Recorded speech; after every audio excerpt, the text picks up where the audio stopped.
এই ছেলে, একটু এদিকে আয় তো। কি হলো বলেন, আপনি আমাকে ডাকছেন কেন? তোকে চুমু খেতে ইচ্ছে হয়েছে তাই ডাকছি। আপনার মতো সুন্দরী মেয়ে আমাকে চুমু খেতে চাইলে আমি তো কখনোই না করব না।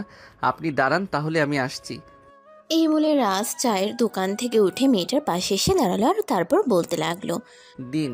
বলতে না বলতে রিয়া ঠাস করে রাজের গালে একটা চড় বসিয়ে দিল। যে সে চড় নয়, একদম রাজের গালে 5 আঙ্গুলের ছাপ বসে গেল।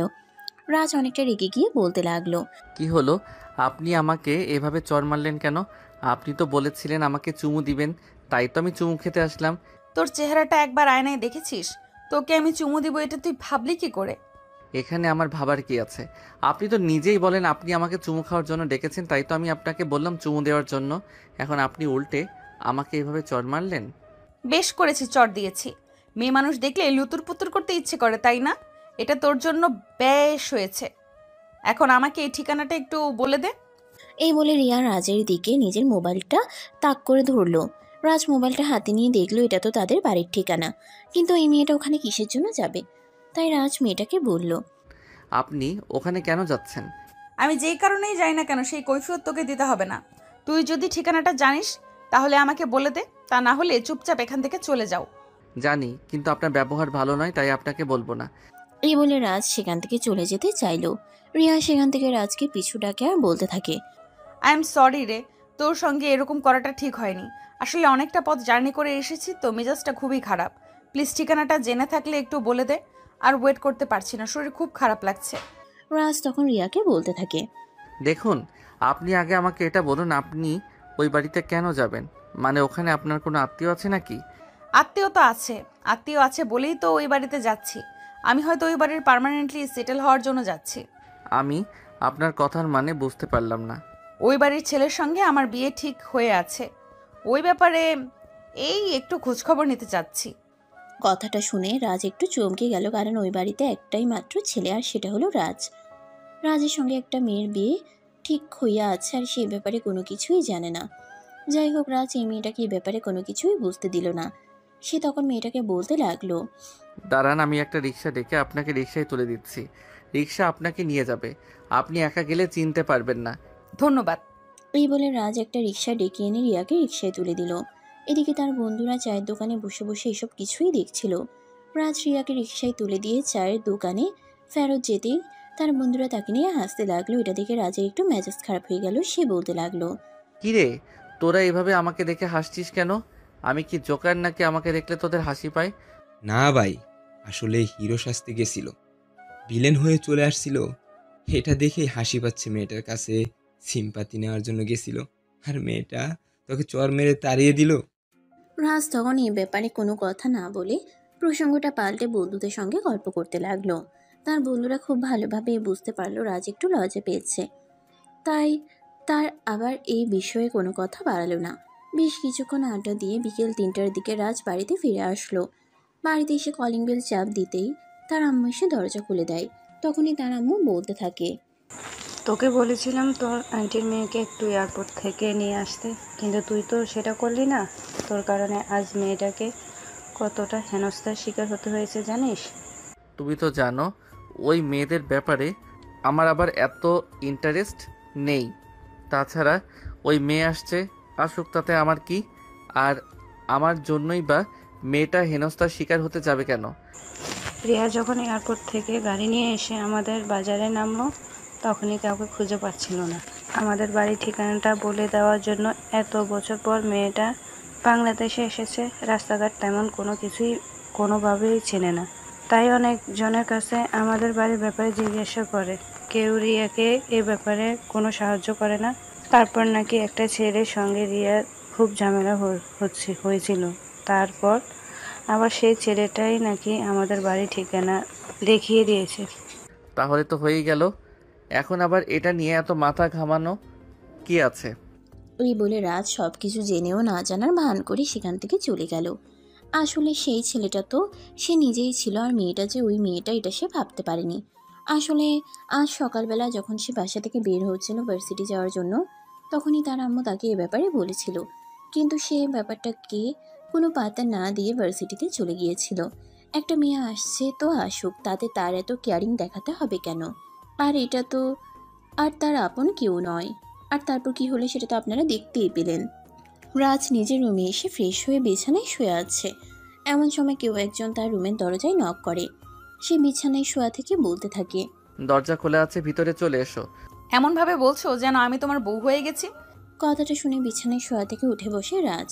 আর রিয়াকে দেখেই সে মাথাটা নিচু করে নেয়। আর তখনই রিয়া বলতে থাকে, এই ছেলে, তুমি এখানে কেন? তো আমার বাড়িতে কি অন্য কেউ থাকবে নাকি? আপনি কি এমনটাই আশা করেছিলেন নাকি?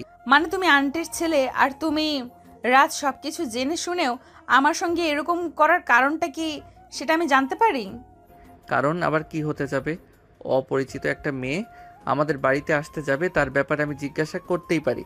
এখন আপনি এটা বলুন যে আপনার সঙ্গে কবে আমার বিয়ের সম্বন্ধ ঠিক হলো? না, মানে আসলে ওখানে অনেকগুলো ছেলে দাঁড়িয়ে ছিল। সেই ছেলেদের মধ্যে তুমিও একজন ছিলে। আমি যে দেশে বড় হয়েছি ওই দেশে মেয়েদেরকে কখনোই ইফটিজিংয়ের শিকার হতে শোনি নিতে হবে। ফেসবুকে অনেকবার নিউজ দেখেছি বাংলাদেশে মেয়েরা একটু নিরাপদ নয়, তাদেরকে প্রতিনিয়ত ইফটিজিংয়ের শিকার হতে হয়। তাই তুমি এবং তোমার বন্ধুরা যাতে আমাকে কোনোভাবেই ইফটিজিং করতে না পারো সেই জন্যই আমার এই কথাটা বলা। তবে আপনার মতো সুন্দরীর জামাই হতে পারলেও আমার কিন্তু খারাপ লাগবে না। কথাটা বলেই লজ্জায় মাথাটা নিচু করে নিল রাজ। এদিকে রিয়া মুচকি মুচকি হাসছে আর কিছু বলছে না। এদিকে তখনই রাজের আম্মু তাদের রুমে আসে। আর রাজের আম্মু রাজকে বলতে থাকে, রাজ, তুই তো জানিস আমি তোকে বলেছিলাম তোর আন্টির মেয়ে ডাক্তারি পড়াশোনা শেষ করে বাংলাদেশে একটা প্রজেক্ট এর জন্য এসেছে। ও এখানেই থাকবে, কয়েকদিন এলাকার মহিলাদের নিয়ে কিছু কাজ করবে। আমি চাই তুই ওকে এ ব্যাপারে সহযোগিতা কর। রাজ তার আম্মুর মুখের উপর সেরকম বেশি কখনোই কথা বলে না। তাই রাজ তার আম্মুর কথায় সম্মতি জানায়। যদিও সকালবেলা না জেনে এরকমটা করেছে, কারণ এখন সুন্দরী একটা মেয়েকে নিয়ে ঘোরাঘুরি করলে সেরকম কোনো প্রবলেম হবে না। তাই রাজি হয়ে গেল। এদিকে রাজের আম্মু রাজের সঙ্গে কথা বলা শেষ করে নিজের রুমে চলে গেল। রাজ বিছানা থেকে উঠে বসে আর তখনই রিয়াকে বলতে থাকে, রিয়া এখানে ঠিকই কাজের জন্য এখানে এসেছে। রিয়া তখন বলতে থাকে, আসলে আমি গর্ভকালীন মাতৃসেবা এবং বাচ্চাদের নিয়ে কাজ করছি, তাই আমি এই ব্যাপারের উপর কিছুদিন রিসার্চ করার জন্য এখানে এসেছি। দুনিয়াতে আর অন্য কোনো কাজ খুঁজে পেলেন না অবশেষে কিনা এগুলো কাজ করতে হয়? দেখো, সবারই একটা পছন্দের বিষয় আছে, আর আমার এই বিষয়টার প্রতি ছোটবেলা থেকেই খুব আগ্রহ, তাই আমি এই বিষয়টাকে বেছে নিয়েছি। যাই হোক, আমরা একে অপরকে তুমি করে বলতে পারি। আমাদের বয়সের ব্যবধান কিন্তু খুব বেশি নয়। হ্যাঁ, সেটা তো অবশ্যই। এরপর থেকে দুজন দুজনকে তুমি বলে সম্বোধন করে। রাজ আর রিয়া দুজনে প্রায় সমবয়সী। রাজ রিয়ার থেকে মাত্র 1.5 মাসের বড়, আর রিয়া রাজের থেকে 1.5 মাসের ছোট। রাজ এই বছর অনার্স ফাইনাল ইয়ারে পড়াশোনা করছে। আর রিয়ার ব্যাপার তো আপনারা শুনলেনই। রিয়া মেডিকেল সায়েন্সে পড়াশোনা করছে। সে ডাক্তার হতে চায়, তাই কিছু বিষয় নিয়ে রিসার্চ করার জন্য লন্ডন থেকে বাংলাদেশে ফিরে এসেছে। এখানে বেশ কয়েক মাস থাকবে। তার প্রজেক্টের কাজ শেষ হলে এখান থেকে চলে যাবে। তার ব্যাচে বাংলাদেশে আরও 2টা মেয়ে ছিল, তারাও দেশে এসেছে। তারা তাদের নিজেদের বাড়িতে গিয়েছে। কিন্তু রিয়ার নিজের বাড়ি বলতে এখানে কোনো কিছু নেই। তার বাবার কোনো ভাই বোন নেই, তার মায়েরও সেম অবস্থা। বাংলাদেশে তাদের নিজস্ব কোনো আত্মীয় স্বজন না থাকে, তাকে রাজের বাড়িতে এসে পড়তে হয়েছে।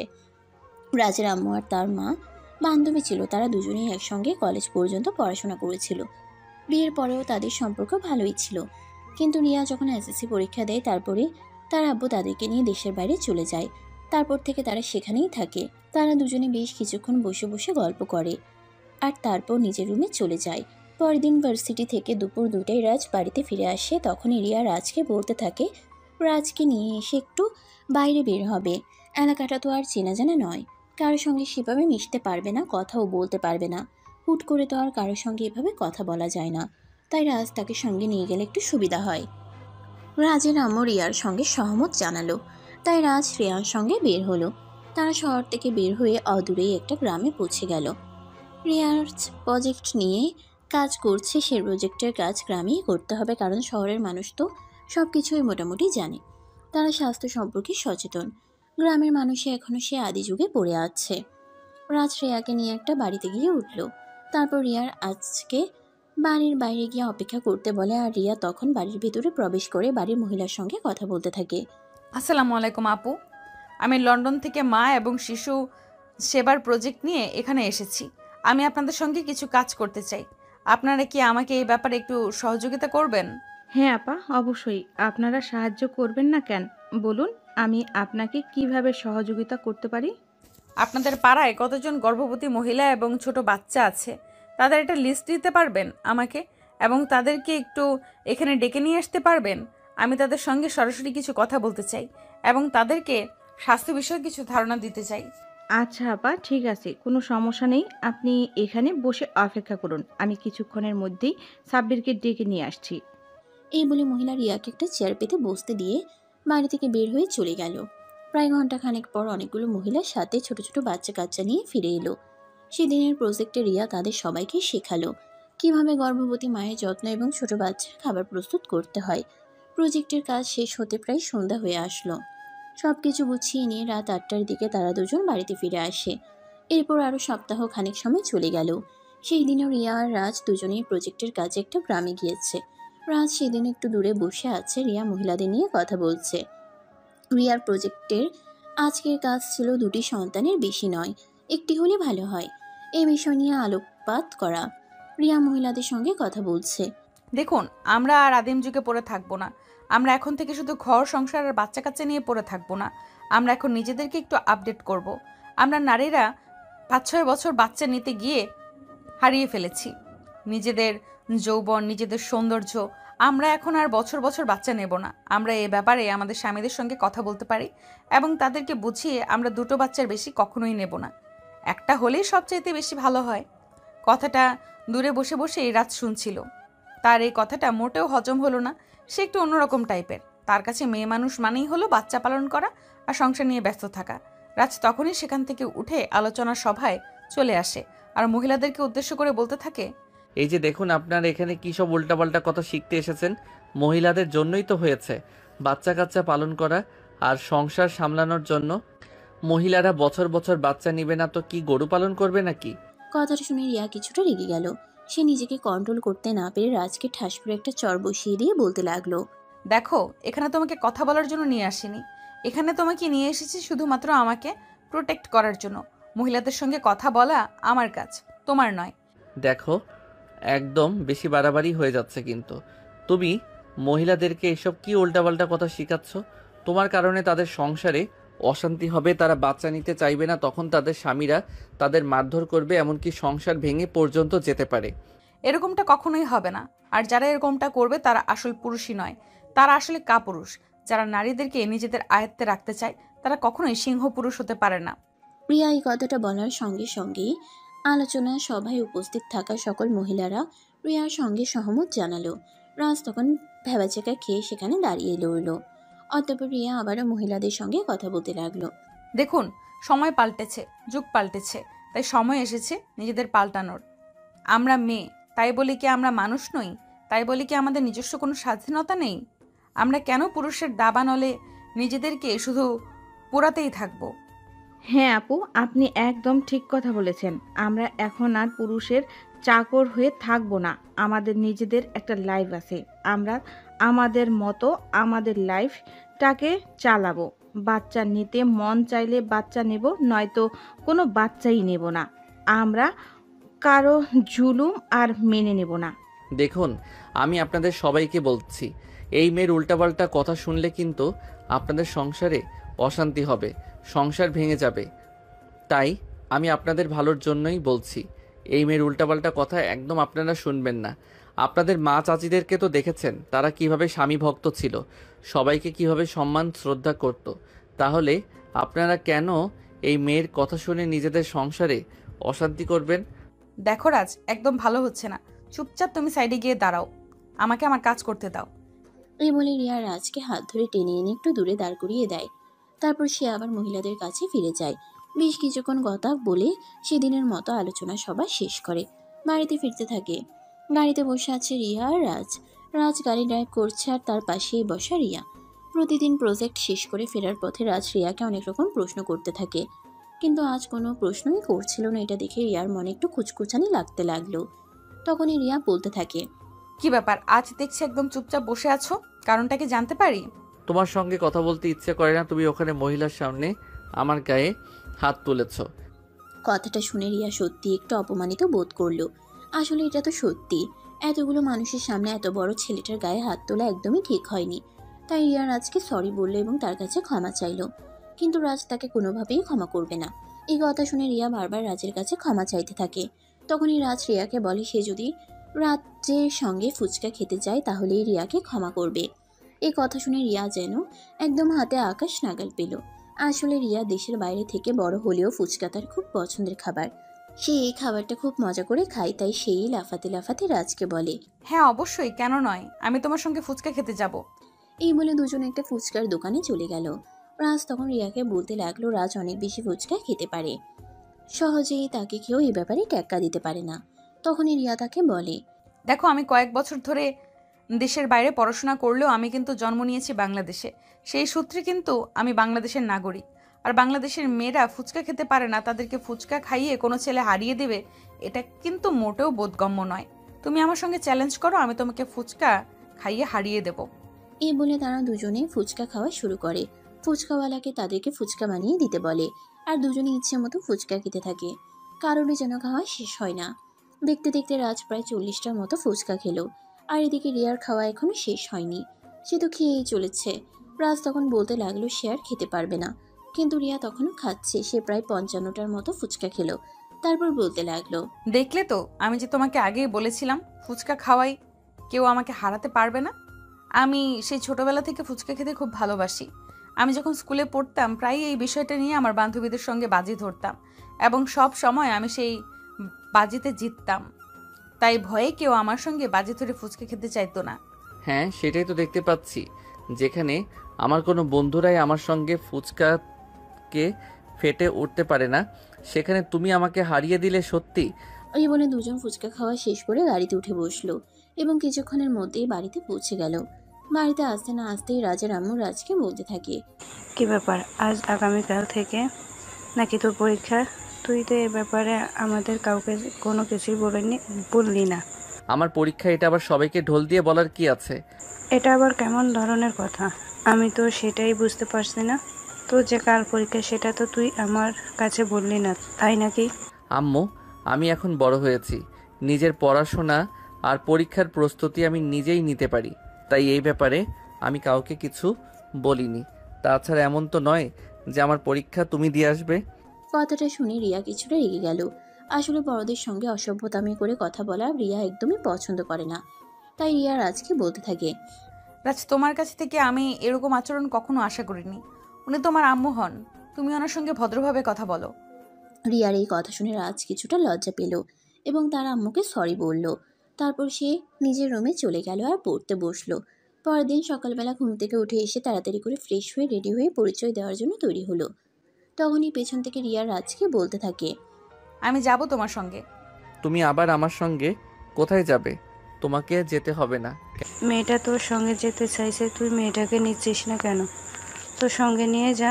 আমি এটাতে সারাদিন একা একাই বাসায় থাকে। প্রজেক্টের কাজের জন্য যদিও একটু বাইরে যায়, তারপর তো সারাটা দিন বাড়িতেই থাকতে হয় একা একা। ওরও বোরিং লাগে।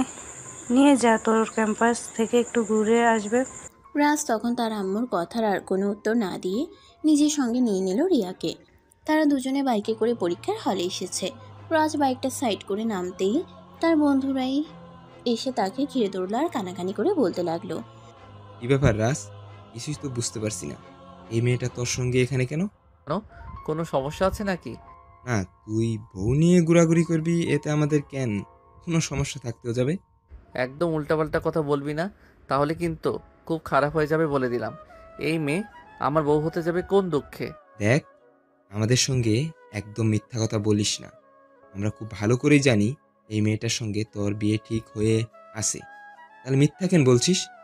আরে ভাই, এ হলো আমার আম্মুর বান্ধবীর মেয়ে, লন্ডন থেকে একটা প্রজেক্টের কাছে এখানে এসেছে, তাই কিছুদিন আমাদের বাড়িতে থাকছে।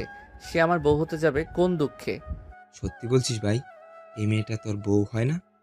তাহলে একটা কাজ কর, ওর সঙ্গে আমাকে একটু সেটিং করে দিয়ে। মেয়েটাকে আমার বেশ পছন্দ হয়েছে। তোর যদি মেয়েটাকে এতই পছন্দ হয়ে থাকে তাহলে তুই নিজেই কথা বলে নে। আমাকে কেন বলছিস? আমি এই ব্যাপারে মোটেও ইন্টারেস্ট নই। এই বলে রাজ তার বন্ধুদেরকে পাশ কাটিয়ে ভিতরে চলে গেল। পরীক্ষা শেষ হতেই রাজ ক্যাম্পাস দিয়ে বের হলো। তখনই রিয়া তার সামনে দাঁড়ালো আর তারপর বলতে লাগলো, সকালবেলা রাজের বন্ধুরা কি নিয়ে কি কথা বলছিল। রাজ তখন কথাটা ঘুরিয়ে দেওয়ার জন্য বলতে থাকে তার বন্ধুরা অন্য একটা বিষয় নিয়ে কথা বলছিল, কিন্তু রিয়া বিষয়টা সম্পূর্ণ শুনে নিয়েছিল। তাই বলতে থাকে তার সঙ্গে মিথ্যে বলার কোনো প্রয়োজন নেই, তার সঙ্গে যেন সত্য কথা বলে। তাই রাজ তাকে সমস্ত সত্য কথা খুলে বলে। তখনই রিয়া বলতে থাকে, বাংলাদেশের ছেলেদের এই একটাই সমস্যা, ওরা মেয়ে দেখলেই প্রেম করতে চায়। ওরা এরকম কেন আমি সেটাই বুঝতে পারি না। রাজ তখন তার কথার আর কোনো উত্তর না দিয়ে বাইকের কাছে চলে গেল, আর তারপর বাইক স্টার্ট করলো। এটা দেখে রিয়া বাইকে এসে উঠে বসলো, আর তারপর দুজনে মিলে বাসায় চলে আসলো। বাসায় আসতে না আসতেই রাজের আম্মু তাকে তার পরীক্ষা কেমন হয়েছে এ ব্যাপারে জানতে চায়। রাজ তখন তার আম্মুকে জানে তার পরীক্ষা আলহামদুলিল্লাহ ভালোই হয়েছে। দেখতে দেখতে পরীক্ষা প্রায় শেষের পথে দিনগুলো ভালো হয়ে যাচ্ছিল।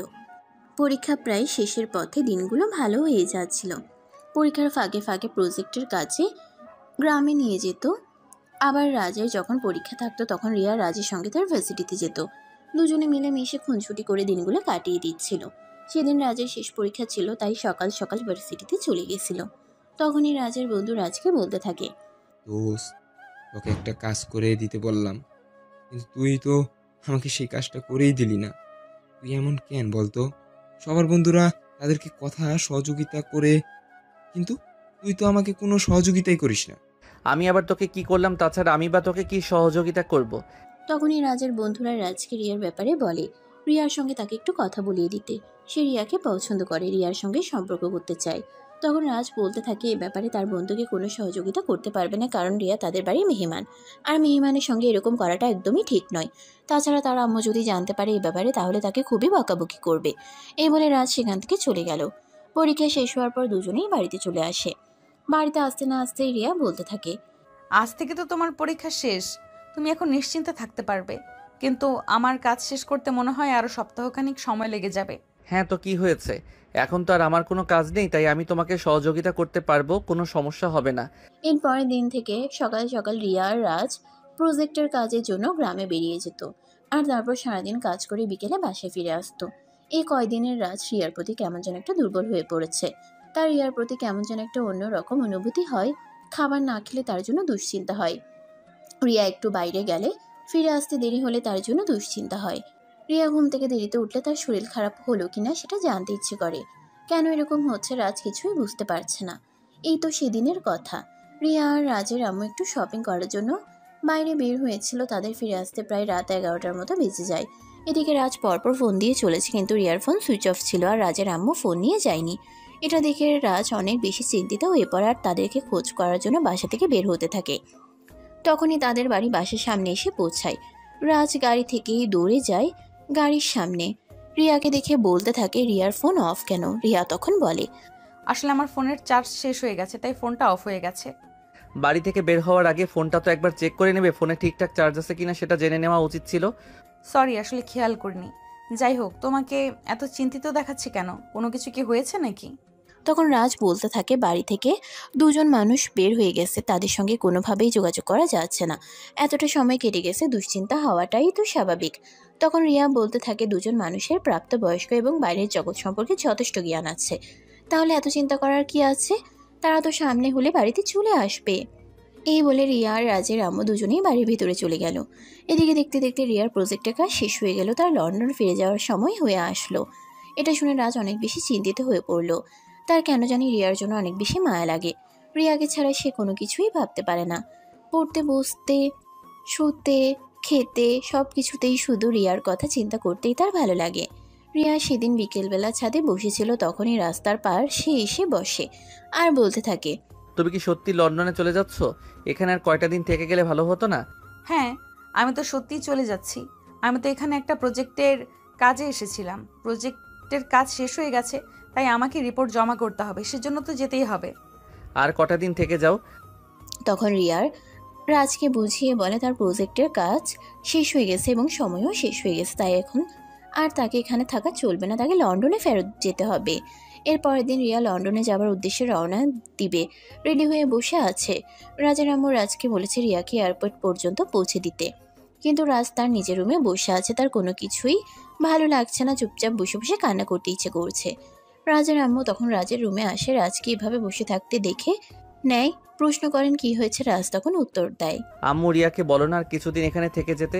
আরে বাবা, ওর টাইম শেষ হয়ে গেছে, তাহলে এখন আর সেখান থেকে যাবে কিভাবে? প্লিজ তুমি একবার ওকে বলে দেখো, তাহলে হয়তো সে থেকে যেতে পারে। রাজার আম্মু তখন বিষয়টা বুঝতে পারেন, হয়তো এতদিন ধরে রাজা আর রিয়া দুজন একসঙ্গে আছে, তাদের মধ্যে একটু হলেও মায়া লেগেছে, দুজন দুজনের প্রতি একটু হলেও টান তৈরি হয়েছে। এটা দেখে রাজার আম্মু বলতে থাকেন, আমার ছেলেটা কি প্রেমে পড়েছে নাকি? এটা তুমি কেমন কথা বলছো? আমি প্রেমে পড়তে যাব কেন? এমনিতেই বলছি রিয়াকে বলো না কটা দিন এখানে থেকে যেতে। কিন্তু আমার তো মনে হচ্ছে বিষয়টা অন্য কিছু। তুমি মনে হয় রিয়াকে ভালোবেসে ফেলেছো, তাই এভাবে রিয়ার চলে যাওয়াটা তুমি মেনে নিতে পারছো না। রাজ তখন বলতে থাকলে, ভালোবাসলে বেশিচ্ছে, এটা তো অপরাধ কিছু নয়, মানুষ মানুষকে ভালোবাসতেই পারে, এতে তো ভুল কিছু নেই।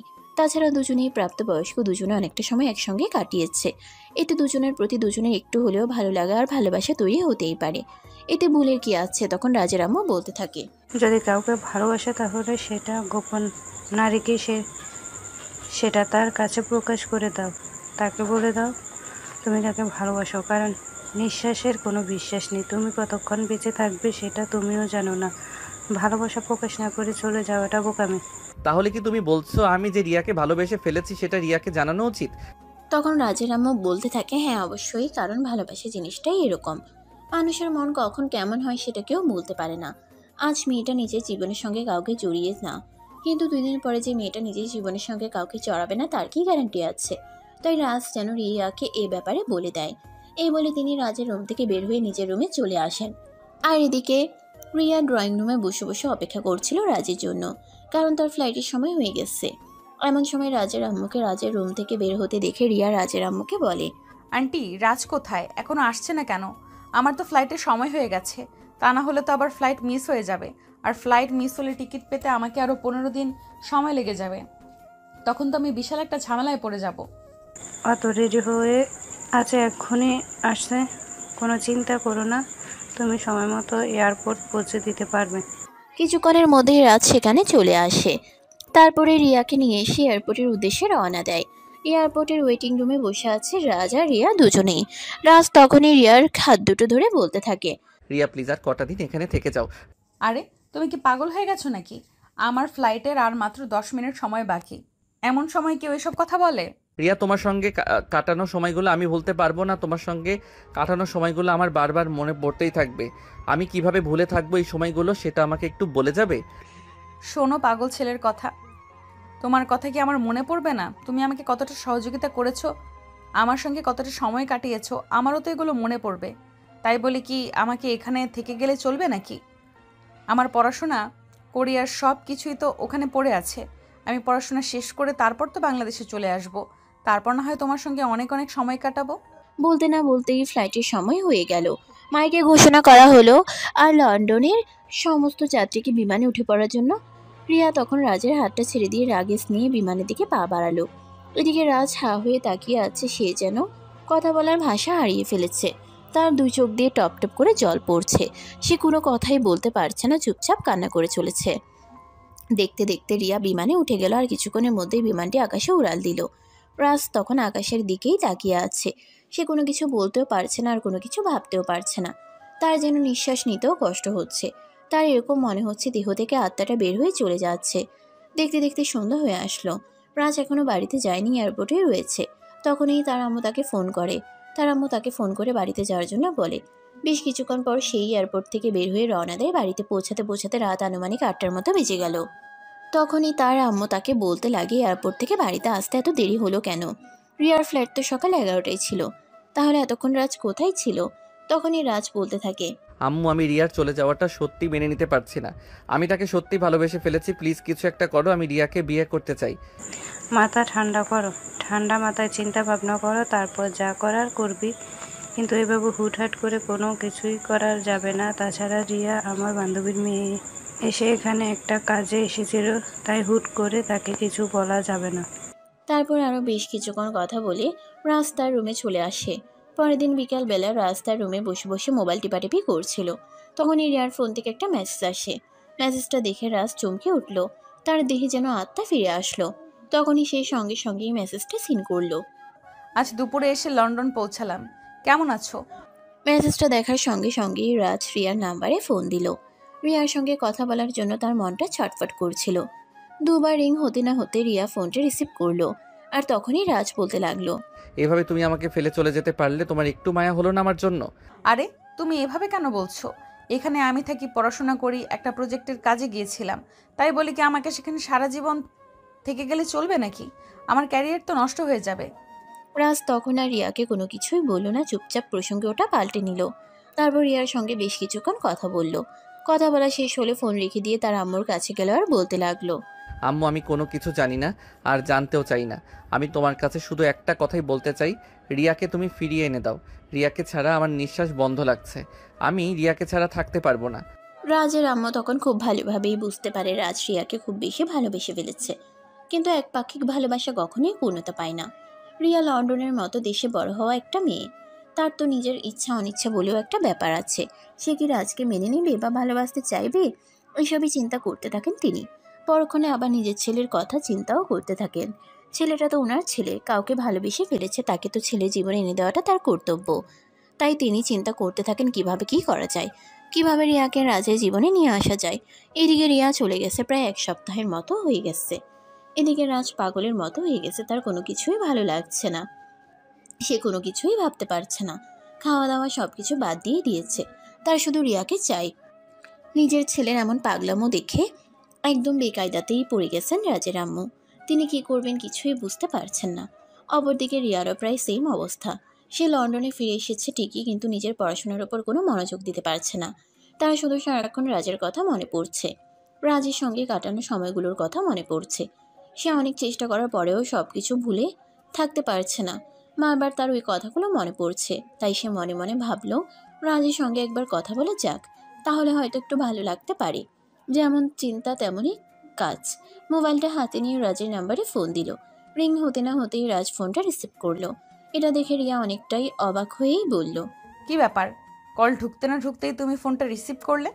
মনের টান থাকলে যা হয় আর কি। আমি ভাবছিলাম তোমাকে ফোন দেব, তখনই তুমি ফোন দিলে, তাই সঙ্গে সঙ্গে ফোনটা রিসিভ করলাম। কেমন আছো? এই তো আছি কোনো রকম।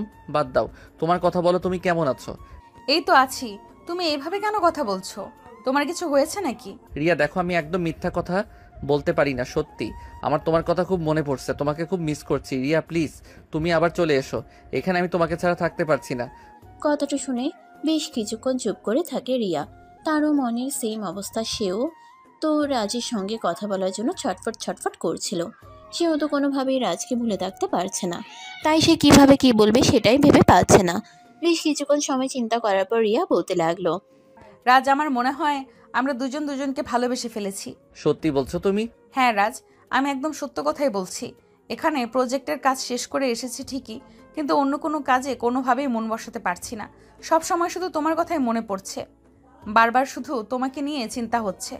তখন রাজ বন্দি থাকে এটাকেই হয়তো ভালোবাসা বলে। তারপর তারা দুজনে মিলে বেশ কিছুক্ষণ কথা বলে, আর তারপর দুজনে মিলে সিদ্ধান্ত নেয় তারা এই ব্যাপারে তাদের ফ্যামিলিকে জানাবে এবং ফ্যামিলির সঙ্গে কথা বলে এই ব্যাপারে ফাইনাল কোনো সিদ্ধান্ত নেবে। এই বলে তারা দুজনে কথা বলা শেষ করে তারপর রাজ তার আম্মু রুমে চলে যায়। আর তার আম্মু তখন বসে বসে টিভি দেখছিল। রাজ রুমে যেতেই তিনি টিভি বন্ধ করে রাজের দিকে তাকালেন। রাজকে আজ একটু খুশিই দেখাচ্ছে, এটা দেখে তিনি বলতে লাগলেন, কি ব্যাপার বাবা, তোকে আজ একটু খুশি খুশি লাগছে? কোনো খুশি খবর আছে নাকি? হ্যাঁ, আমি সত্যি আজ আমি অনেক খুশি। এই বলে রাজ তার আম্মুকে জড়িয়ে ধরে লাফাতে শুরু করলো। তার আনন্দ যেন আর ধরে না। তার এরকম আনন্দ দেখে তার আম্মু অনেক খুশি হলো, কারণ এতদিন পর নিজের ছেলেকে এভাবে আনন্দ করতে দেখছেন, এটা তো খুশি হওয়ারই কথা। তাই তিনি ছেলের এই আনন্দটাকে উপভোগ করতে লাগলেন। বেশ কিছুক্ষণ পর রাজ তার আম্মুকে বলতে লাগলো, আমি রিয়ার সঙ্গে কথা বলেছি, রিয়াও আমার সঙ্গে একমত। তার নাকি আমার মতোই ফিল হচ্ছে। সে বলছে সে ওটা কি আমার প্রেমে পড়ে গেছে। তুই সত্যি বলছিস তো? রাজের আম্মু রাজের কথা বিশ্বাস করতে চাইছিল না।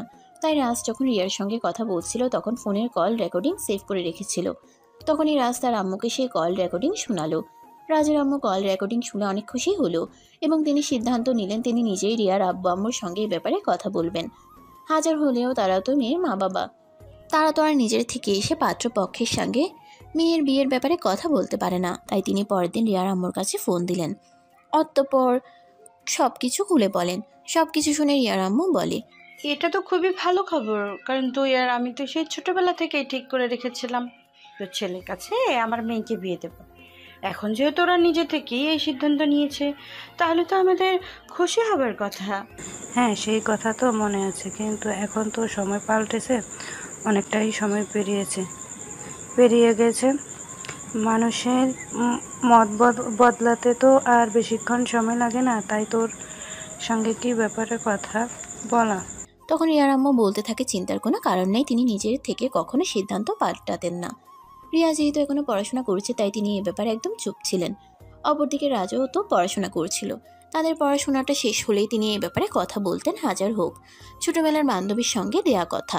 সেটা কি আর এভাবে ফেলে দেওয়া যায়? নাকি হাজার হোক কথা তো দেওয়া হয়েছিল। তারপর তারা দুজনে মিলে সিদ্ধান্ত নেয় রিয়ার পড়াশোনা শেষ হলেই তারা বাংলাদেশে ফিরে আসবে এবং রিয়াকে রাজের হাতে তুলে দেবে। এদিকে রাজের পরীক্ষা শেষ হয়েছে, কিন্তু এখনো রেজাল্ট দেয়নি। রাজের পরীক্ষার রেজাল্ট বের হলে সে তার বাবার অফিস দেখাশোনা করার দায়িত্ব নেবে, আর তারপরেই তারা দুজনে বিয়ে করবে। এই বলে তারা দুজনে সেদিনকার মতো কথা বলা শেষ করে। এদিকে দেখতে দেখতে আরো 2 মাস কেটে গেল। ইতিমধ্যে রাজ আর রিয়া দুজনের মধ্যে ভালো একটা সম্পর্ক গড়ে উঠেছে। তারা প্রতিদিন ফোনে কথা বলে মত বিনিময় করে। দুজন দুজনের সঙ্গে ফোনে চ্যাটিং করে সময় কাটায়। খুব ভালোই যাচ্ছে তাদের এই দিনগুলো, যেন একদম স্বপ্নের মতো। আরও একটা মজার বিষয় হলো, আমরা এতদিন ধরে জেনে এসেছি মেয়েরা অপেক্ষা করে ছেলেদের জন্য, আর এদিকে আমাদের গল্পের নায়ক অপেক্ষা করছিল আমাদের গল্পের নায়িকার জন্য। কারণ নায়ক তো বাংলাদেশে থাকে, আর তার বিয়েতে যে কোনো সময় কোনো সমস্যা নেই, সে যে কোনো সময় চাইলেই বিয়ে করতে পারে। কিন্তু নায়িকা তো দেশের বাইরে আছে, ডাক্তারি পড়াশোনা করছে। পড়াশোনা শেষ করে চাকরি না নেওয়া পর্যন্ত সে দেশে আসতে পারবে না, এবং বিয়ে তো অনেক পরের কথা। দেখতে দেখতে আরও বেশ কিছুদিন সময় কেটে গেল। আজ রিয়ার স্বপ্ন পূরণের দিন। আজ রিয়ার ডাক্তারি পরীক্ষার রেজাল্টের দিন। রিয়া ডাক্তারি পরীক্ষায় পাশ করেছে। আজ থেকে সে একজন ডাক্তার। তার মতো খুশি আজ আর কেউ নেই। সেই খুশিতে এসে রাজকে সে ফোন করে এবং নিজের খুশির কথা জানায়। সবকিছু শুনে রাজ এবং তার ফ্যামিলির মানুষ সবাই অনেক খুশি হয়, এবং সেই সঙ্গে রাজ বলতে থাকে, প্রিয়তমা, তোমার তো আমার কাছে চলে আসার দিন ঘনিয়ে এসেছে। তো কবে আসছো? আমি তো আর অপেক্ষা করতে পারছি না। তোমার জন্য খুব মন টানছে। মন চাইছে পাখির মতো উড়াল দিয়ে তোমার কাছে চলে যায়, কিন্তু এভাবে তোমার যাওয়া যায় না। তাই তুমি চলে আসো, তারপর না হয় তোমাকে আমি আমার বউ বানিয়ে গড়ে তুলে নিব। আর যদি না আসি? না, এসে যাবে কোথায়? তোমার তো আর অন্য কোথাও যাওয়ার জায়গা নেই, কারণ তোমার তো অন্য কোনো ছেলের সঙ্গে সম্পর্ক নেই। এই প্রেম, তোমার বাবা মা কোনো ছেলের সঙ্গে তোমার বিয়েও ঠিক করে রাখেনি, তাই তোমাকে আমার কাছে আসতে হবে। অন্য কোথাও যাওয়ার কোনো পথ নেই। এই বলে তারা দুজনে হাসি ঠাট্টা তামাশা করতে থাকে। এভাবে তাদের কথা বলতে বলতে রাত পেরিয়ে ভোর হয়ে গেল। কখন যে সময় কেটে গেল তারা কেউই টেরই পেল না। ফজরের আজান দিবে এমন সময় রিয়া ফোন কেটে দিয়ে ঘুমিয়ে পড়ে। এদিকে রাজও ভালোবাসার মানুষটার সঙ্গে কথা বলতে বলতে এতটা সময় কেটে গেছে এটা সে টেরই পায়নি। রিয়া ফোন কেটে দেওয়ার পর সেও বিছানায় শুয়ে ঘুমিয়ে পড়ল। ইতিমধ্যে তারও পরীক্ষার রেজাল্ট দিয়েছে। সেও ফার্স্ট ডিভিশন ফার্স্ট ক্লাস পেয়ে পাশ করেছে।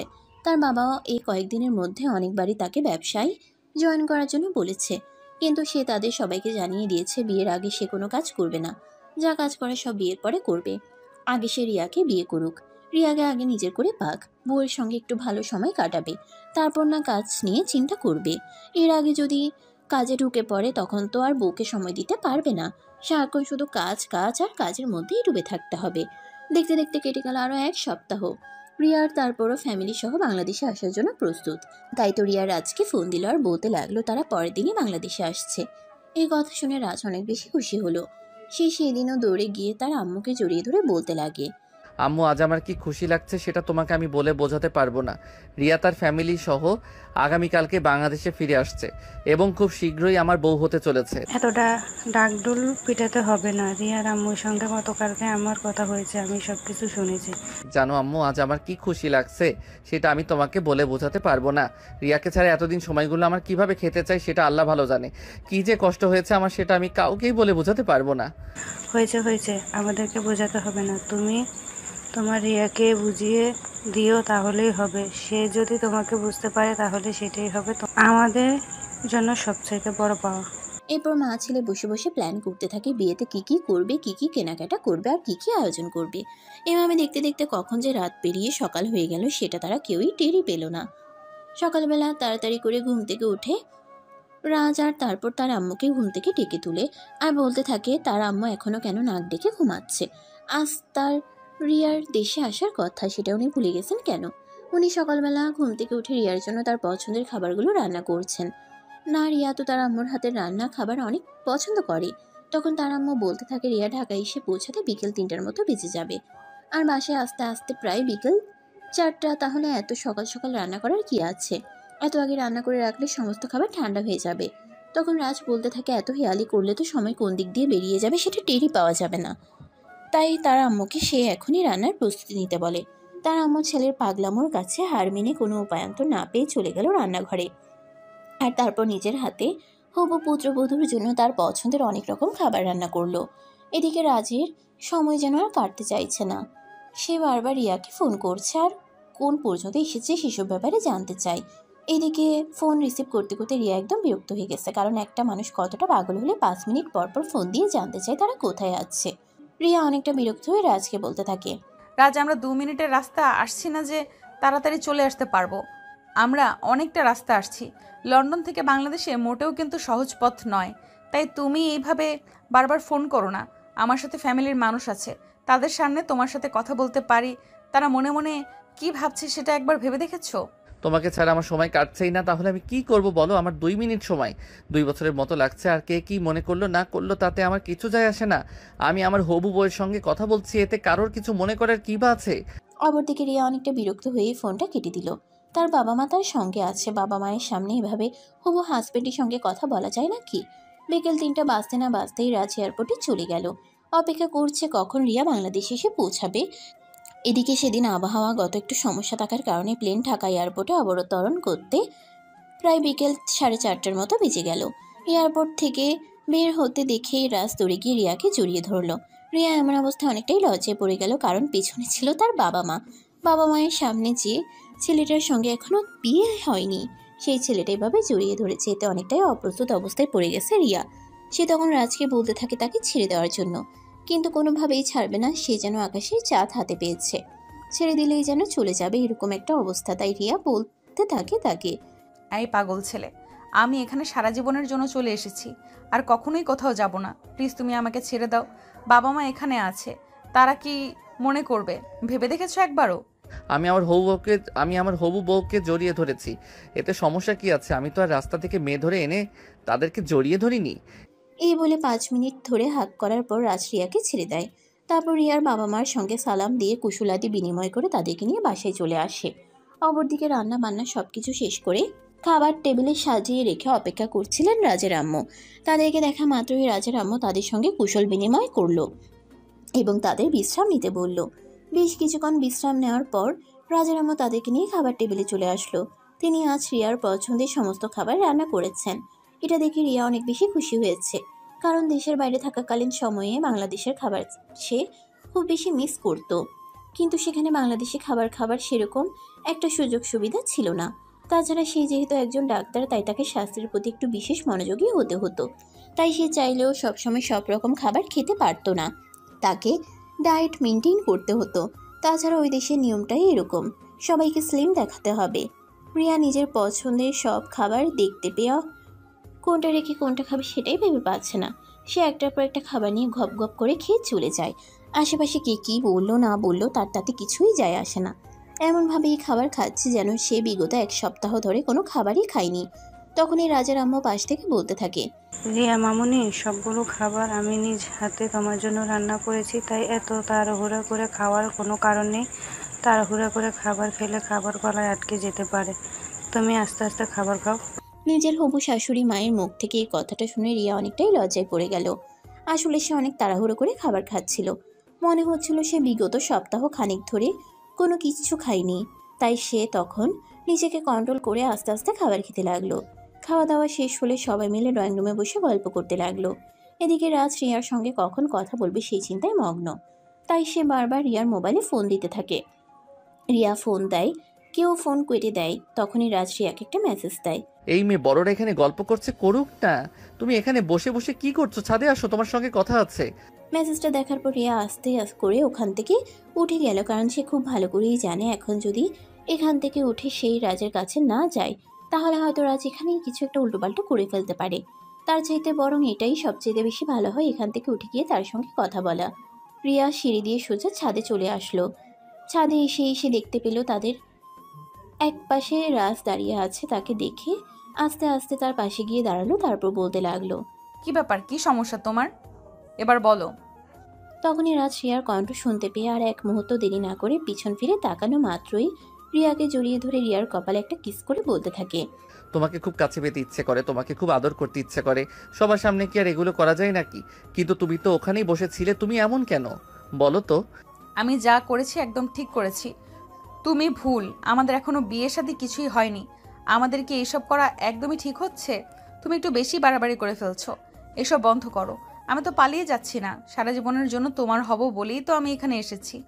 এই বলে রিয়া নিজেকে রাজের থেকে ছাড়িয়ে নিয়ে একটু দূরে সরে দাঁড়ায়। আর তারপরে আবার বলতে থাকে, দেখো বাড়িতে ফ্যামিলির সবাই আছে, আমরা এখানে এভাবে আলাদাভাবে কথা বলছি, এটা দেখলে তারা কি ভাববে? তখনই রাজ আবার রিয়ার হাত ধরে টান দিয়ে নিজের বুকের সঙ্গে মিশিয়ে নিয়ে বলতে থাকে, ফ্যামিলির বড়রা সবাই নিজেদের মধ্যে কথা বলে ব্যস্ত আছে, তাই এদিকে কেউ আসবে না।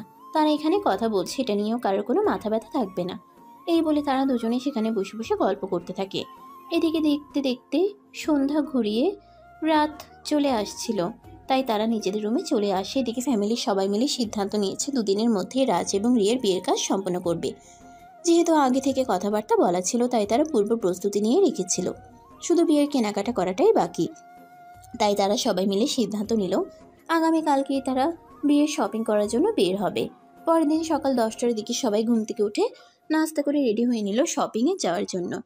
এদিকে রিয়া তখনও ঘুমোচ্ছে। অনেকদিন পর তার একটা ভালো ঘুম হয়েছে, কারণ এতদিন ধরে পড়াশোনার প্রেশারের জন্য ঠিকমতো ঘুমাতে পারেনি। তার উপর পরীক্ষা শেষ হওয়ার পর রেজাল্টের চিন্তা। এখন তো আর কোনো চিন্তা ভাবনা নেই, তাই সে আজ নিশ্চিন্তে ঘুমিয়েছিল। সবাই রেডি হয়ে ড্রয়িং রুমে এসে রিয়াকে দেখতে না পেয়ে রাস্তার আম্মাকে উদ্দেশ্য করে বলতে লাগলো, আম্মুর রিয়ার কথায় রিয়াকে কোথাও দেখতে পাচ্ছি না কেন? সে কি এখনো ঘুম থেকে ওঠেনি নাকি?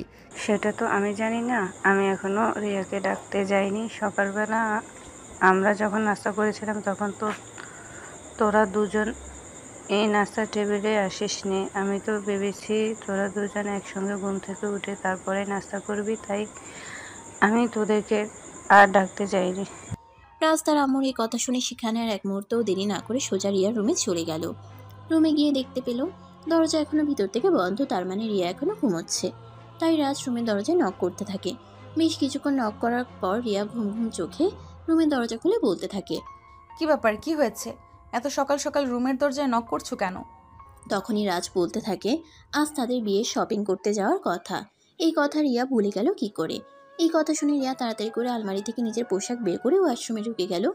তারপর ফ্রেশ হয়ে এসে রেডি হয়ে নিচে চলে গেল। তারপর সবাই মিলে রওনা দিল শপিং মলের উদ্দেশ্যে। সারাদিন শপিং করে রাত 10টার দিকে সবাই মিলে বাসায় আসে। তারপর রাতের খাবার খেয়ে ঘুমিয়ে পড়ে। এর পরের দিন ছিল তাদের দুজনের হলুদ সন্ধ্যা। হলুদের অনুষ্ঠান মোটামুটি ভালোভাবেই শেষ হলো। অনুষ্ঠান শেষ হতেই রিয়া নিজের রুমে চলে আসে ড্রেস চেঞ্জ করে একটু বিশ্রাম নিতে যাবে। সারাদিনে যা ধকল গেছে তাই রিয়া অনেকটাই ক্লান্ত হয়ে পড়েছে। তখনই রাজ তার রুমে ঢুকে আর দরজাটা বন্ধ করে দেয়। এটা দেখে রিয়া বলতে থাকে, কি ব্যাপার, কি হয়েছে? আমি তো কিছুই বুঝতে পারছি না। তুমি এভাবে রুমের দরজা কেন বন্ধ করছো? বাড়িতে এত মেহমান আছে, তারা দেখলে কি বলবে? কেউ দেখবে না, সবাই নিচে আছে। এদিকে মনোযোগ দেওয়ার সময় কারণ নেই, কারণ বউটাকে ছাড়া থাকতে পারি না তো। আমি কি করব বলো? তাই তো বারবার তোমার কাছে ছুটে চলে আসি। আরে বাবা, এই তো একটা দিনের ব্যাপার, কাল থেকে তো আমি পুরোপুরি তোমার হয়ে যাচ্ছি। তাহলে সমস্যা কোথায়? এখন চুপচাপ এখান থেকে চলে যাও। এই বলে রিয়া রাজকে রুম থেকে বের করে দিল। রাজ তখন আর কোনো উপায় না পেয়ে সেখান থেকে চলে গেল। এদিকে পরের দিন খুব ধুমধামের সঙ্গে তাদের বিয়ের অনুষ্ঠান শেষ হলো। রাত 11টা বাজে। সবাই খাওয়া দাওয়া করে নিজেদের রুমে চলে গেছে। এদিকে রিয়া রুমের ভিতরে বসে বসে অপেক্ষা করছে রাজের জন্য। অপরদিকে রাজের বিয়ের দাওয়াত পেয়ে রাজের বন্ধুগুলা চলে এসেছিল। তারা রাজের সঙ্গে ছাদে বসে আড্ডা দিচ্ছিল। তারা কোনোভাবেই রাজকে ছাড়তে চাইছিল না। রাজ তখন তার বন্ধুদেরকে বলতে থাকে, আরে ভাই, তোরা আমার সঙ্গে এরকম কেন করছিস? আমার বউটা ভাসর করে বসে বসে আমার জন্য অপেক্ষা করছে। প্লিজ তোরা আমাকে যেতে দে। এখন কেন আমাদের ছেড়ে বউয়ের কাছে চলে যেতে চাইছিস? তখন তো খুব বড় বড় কথা বলছিলি, এই মেয়ের সঙ্গে তোর কিছুই না। আর এখন তুই আমাদেরকে না জানিয়েই এই মেয়েকে বিয়ে করে নিলি। এটা কিন্তু আমরা একদম মেনে নিতে পারছি না। ভাই প্লিজ, আমি তাদের দুইটা পায়ে ধরি, প্লিজ আমাকে আমার বউটার কাছে যেতে দিয়ে। বউটা আমার একা একা বসে আছে। আমাদের সঙ্গে তুই মিথ্যা কথা বলবি আর আমরা তোকে তোর বউয়ের সঙ্গে সময় কাটাতে যাব? এটা কোনোভাবে হতেই পারে না। আজ সারা রাত তুই এখানেই থাকবি, আর আমাদের সঙ্গেই সময় কাটাবি। এই কথা শুনে রাজের একদম কান্না করে দেওয়ার মতো অবস্থা। তার বন্ধুদেরকে অনেক রিকোয়েস্ট করতে থাকে আর তাকে ছেড়ে দেওয়ার জন্য বলতে থাকে। এই অবস্থা থেকে তার বন্ধুরা তো একদম হেসেই কুটি কুটি খেতে থাকে আর কি করবে সেটা ভাবতে থাকে। এদিকে রাজ মনে মনে চিন্তা করছে কিভাবে এখান থেকে ছুটে পালাবে আর কিভাবে রিয়ার কাছে চলে যাবে। অনেক চিন্তা ভাবনার পর সে হঠাৎ করে তার বন্ধুদেরকে বলতে লাগে সে তার বন্ধুদের জন্য স্পেশাল একটা সারপ্রাইজ গিফট এনে রেখেছে। এটা শুনে তার বন্ধুরা তাকে বলল তাদের সারপ্রাইজ গিফট নিয়ে আসতে। এই সুযোগে রাজ সেখান থেকে উঠে দিল এক দৌড়, একদম নিজের রুমে এসে দরজাটা বন্ধ করে হাঁপাতে লাগলো। এটা দেখে রিয়া খাট থেকে নেমে এসে রাজকে বলতে লাগলো, কি ব্যাপার, কি হয়েছে? তুমি এভাবে হাঁপাচ্ছ কেন? তোমাকে দেখে মনে হচ্ছে কুকুরের দৌড়ানি এসেছে। না বউ, কুকুর নয়, এর চাইতে বড় কিছু দৌড়ানি খেয়ে তারপরে এখানে এসেছি। মানে কি বলছো? আমি তো কিছুই বুঝতে পারছি না। মানে আসলে আমার বন্ধুরা এসেছে, ওদের সঙ্গে গল্প করছিলাম। তারপর ওরা আমাকে কোনোভাবেই এখানে আসতে দিচ্ছিল না, ওরা আমাকে আটকে রেখেছিল। ওদেরকে মিথ্যে কথা বলে কোনো রকমে এখানে পালিয়ে এসেছি। রাজের এই কথা শুনে রিয়া তো হাসতে হাসতে শেষ। রিয়া হাসতে হাসতে একদম মাটিতে বসে পড়েছে, তার একদম পেট ব্যথা করছে। তখন রিয়া রাজকে উদ্দেশ্য করে বলতে লাগলো, জীবনে কত মানুষ দেখেছি, তোমার মতো মানুষ আমি একটাও দেখিনি, সত্যি বলছি। আরে তুমি হাসছো কেন? দীর্ঘ 24 বছর অপেক্ষা করার পর এই সবেমাত্র বিয়ে করলাম, এখন কি আর বউ ফেলে দূরে থাকা যায় নাকি? আচ্ছা ঠিক আছে, এখন এসব কথা বাদ দাও। এই কথা বলতেই রাজ মাথার পাগড়িটা ওয়ার্ড্রপের উপর রেখে রিয়ার দিকে এগিয়ে আসছিল। তাকে দেখে মনে হচ্ছিল তার দুই চোখে নেশা ভর করেছে। রাজের এমন অবস্থা দেখে রিয়া পিছাতে শুরু করে, কিন্তু পিছিয়ে আর যাবে কোথায়। একটা সময় ঘাটের সঙ্গে ধাক্কা লেগে খাটের উপরে পড়ে গেল। তখনই রাজ তার উপর আধশোয়া হয়ে রিয়ার নাকের সঙ্গে নিজের নাক ঘষতে লাগলো। এভাবেই চলতে লাগলো কিছুক্ষণ সময়। ইতিমধ্যে রিয়ার ঠোঁট দুটো তার দখলে চলে গেছে। রিয়া দুই ঠোঁট নিজের দখলে নিয়ে ইচ্ছে মতো চুমু খেতে লাগলো রাজ। এদিকে তখনই তার হাতটা কিভাবে যেন রিয়ার পেটের দিকে চলে গেল। সে রিয়ার পেটে খামচি দিয়ে ধরতেই রিয়া একটু কেঁপে উঠে আর বলতে লাগে, এ কি করছো তুমি? তুমি এইভাবে আমার পেটের মধ্যে খামচি দিলে কেন? আমি তো তোমাকে নিজের কাছে টেনে নেওয়ার চেষ্টা করছি মাত্র, জানোই তো এত বছর অপেক্ষার পর তোমাকে পেলাম, এখন কি আর বাধা শুনতে ইচ্ছে করছে? এই বলে রাজ আবারও রিয়ার ঠোঁটে ঠোঁট ডুবিয়ে দিল আর ইচ্ছে মতো কিস করতে লাগলো। এভাবেই চলে গেল বেশ কিছুক্ষণ সময়। ইতিমধ্যে দুজনেই উত্তেজনার চরম পর্যায়ে চলে গেছে। রিয়া অনেক জোরে জোরে নিঃশ্বাস নিচ্ছিল। এটা দেখে রাজ বলতে থাকে, কি হলো, তুমি এভাবে এত জোরে জোরে নিঃশ্বাস নিচ্ছ কেন? তোমার কি কষ্ট হচ্ছে নাকি? জানি না, আমি কিছু বলতে পারছি না, তবে আমার কেমন যেন একটা অন্যরকম অনুভূতি হচ্ছে। বুঝতে পেরেছি, প্রথমবার তো তাই। এই বলে রাজ রিয়াকে নিজের আরো কাছে টেনে নিল আর দুজনেই ভালোবাসার মহাসমুদ্রে ডুবে গেল।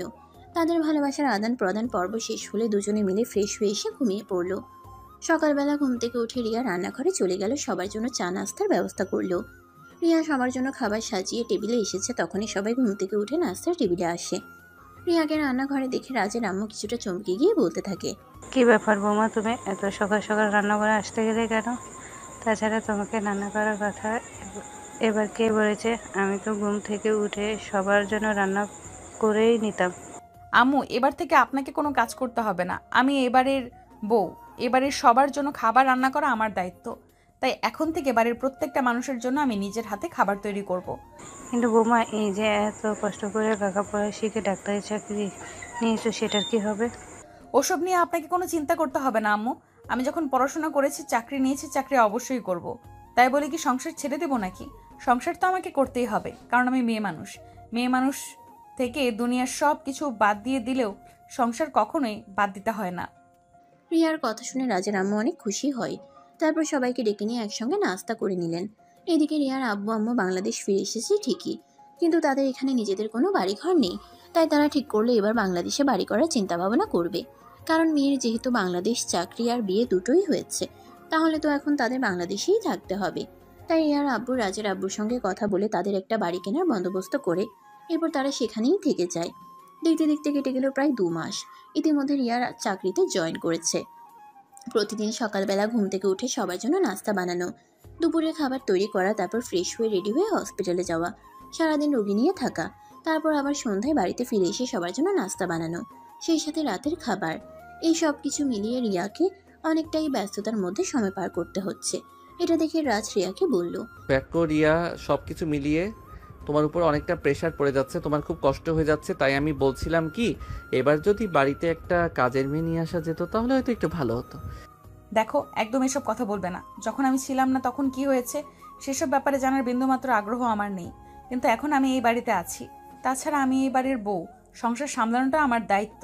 চাকরি করছি তো কি হয়েছে, সংসার আমি সামলাতে পারবো।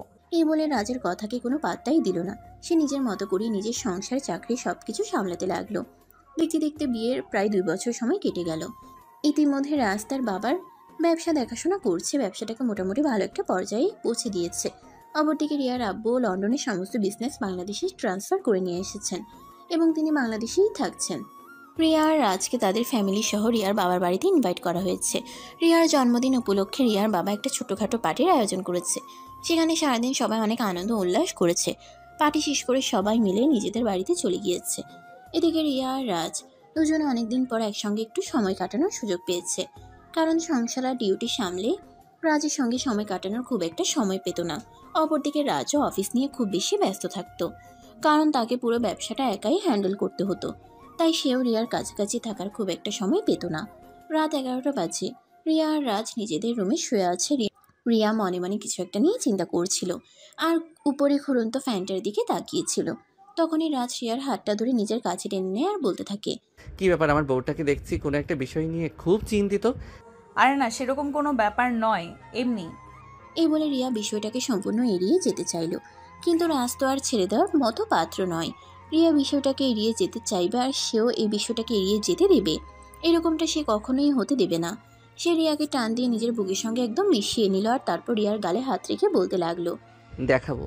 আমি খুব ভালোভাবেই বুঝতে পেরেছি তুমি কিছু একটা নিয়ে চিন্তা করছো, কিন্তু সেটা আমার সঙ্গে বলতে চাইছো না। বলো তো কি হয়েছে তোমার, একদম আমার কাছে লুকাবে না কিছু। না মানে আসলে তোমাকে একটা কথা বলতে চাইছিলাম। রিয়া তখন বলতে থাকে, বিয়ের তো প্রায় 2 বছর সময় অতিবাহিত হয়ে গেল, এখন তাদের একটা বাচ্চা কাচ্চা নেওয়া উচিত।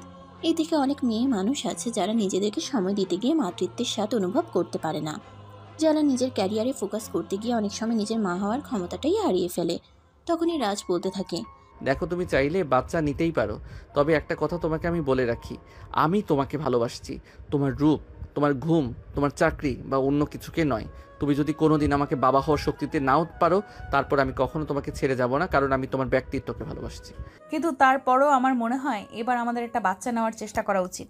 হ্যাঁ, সেটা তো অবশ্যই, বাবা মার ডাক শোনার তো প্রত্যেকটা মানুষেরই মনের ইচ্ছা। এই বলে রাজ রিয়াকে শক্ত করে জড়িয়ে ধরে নিজের আরও কাছে টেনে নেয়।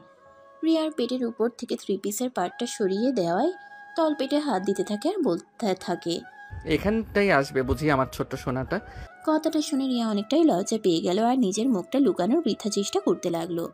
তখনই রাজ তার কপালে আলতো করে একটা ভালোবাসার পরশিকি দিয়ে বলে, চিন্তা কর না, আল্লাহ চাইলে খুব তাড়াতাড়ি হয়তো আমাদের ঘরে ছোট্ট একটা নতুন অতিথি আসবে, যাকে নিয়ে মুখরিত থাকবে আমাদের এই রাজপ্রাসাদ, যার পদচরণে ধন্য হবে আমাদের বাড়ি।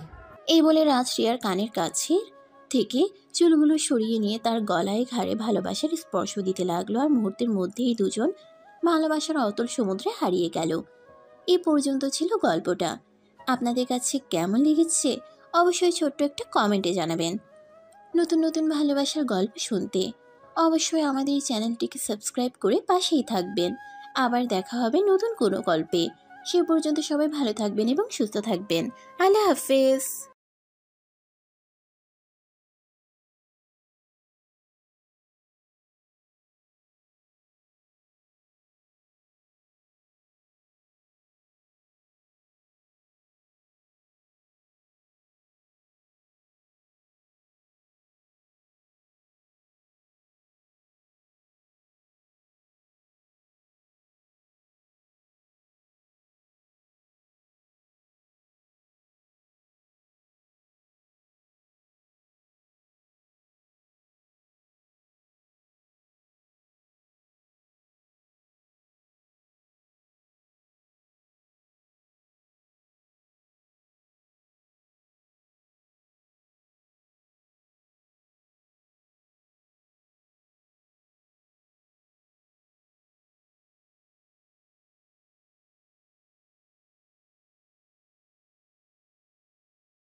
তোমার বাবা করেছে। তাহলে আমার মন নিয়ে কেন খেলা করলে? কেন ভালোবাসতে শেখালে? আমি তোমার মন নিয়ে খেলতে চাইনি, আমি শুধু তোমার বাবার কাছে প্রতিশোধ নিতে চাইছিলাম। কিসের প্রতিশোধ? বেইমানির প্রতিশোধ। মানে? মানে জানতে হলে অনেক বড় কাহিনী জানতে হবে। বলো। তাহলে শোনো, আজ থেকে কয়েক বছর আগে এখান থেকে অনেক দূরে একটা বিশাল গ্রাম ছিল। সেই গ্রামে থাকতো একখান পরিবার। সেখানকার কর্তা ছিল ফরহাদ খান। ফরহাদ খানের একমাত্র ছেলে ছিলাম আমি। আমাদের পরিবার অনেক বড় ছিল। দাদা দাদি, চাচা চাচি, বাবা মা, ফুফু ফুফা সবাই থাকতো। আমরা অনেক শান্তিতে থাকতাম। আমার বাবা মানে ফরহাদ খান এলাকার মন্ত্রী ছিল। সবাই তাকে খুব ভালোবাসতো আর সম্মানও করতো। আমার বাবা সবসময় গ্রামের লোকদের কথা ভাবতো, তাদের সুখে তিনি সুখী হতেন। ছোট বড় সবাই তাকে এক নামে চিনত। গ্রামে কোনো ঝামেলা হলে আমার বাবার কাছে আসতো। বাবা সঠিক বিচার করে দিত, এতে সবাই খুশি হতো। আমাদের বাসায় বাবার মুখে মুখে কথা কেউ বলতে পারতো না, শুধু আমার চাচাতো বোন ছাড়া। আমার চাচার একমাত্র মেয়ে, তার নাম মিলি। বয়স খুব কম, 8 থেকে 10 হবে।